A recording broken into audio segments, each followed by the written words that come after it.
Earlier this year, the killings of Breonna Taylor and George Floyd made the news not only in the States, but here in Canada and around the world. And not long after George Floyd's death, there was a Black Lives Matter march here in Burlington. I went and I marched. I stayed on the side of the march. I wore my mask because in the midst of this pandemic, it was important for the community to gather together. It was important for people to be able to express their outrage. I didn't tell you in the congregation that I did that because for me it was a very personal thing to do. A very public expression of my faith and profoundly moving.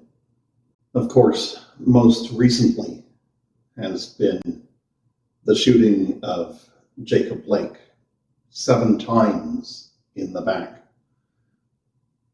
paralyzed from the waist down,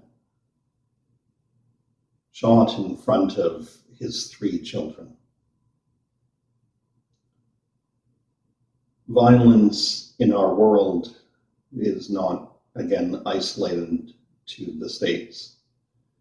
And certainly racial injustice is not isolated in the States either. It is something that we've been living with here in Canada for far too long.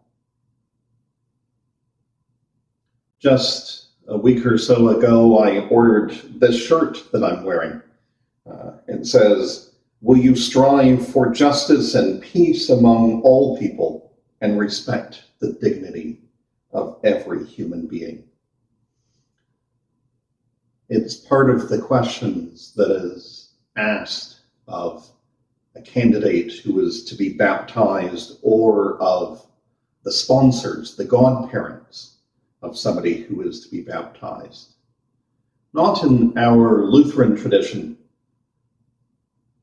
It is asked in the Anglican tradition that I come from.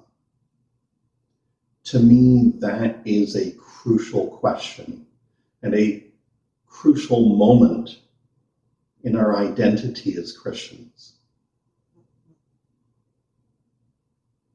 I pray that each day we would work hard to find ways to express that we respect the dignity of every human being. We believe that God created all of us, and as an image of God in the world, every person deserves respect. I wasn't going to tell you about my walking in the march originally, not because I wanted to hide it, but as I had said, it was so personal. This is not the time for keeping things personal and private. This is the time for us to work hard, to support people who are taking stands against racial inequalities. This is our time to be heard and to share God's message of love for all people throughout the world.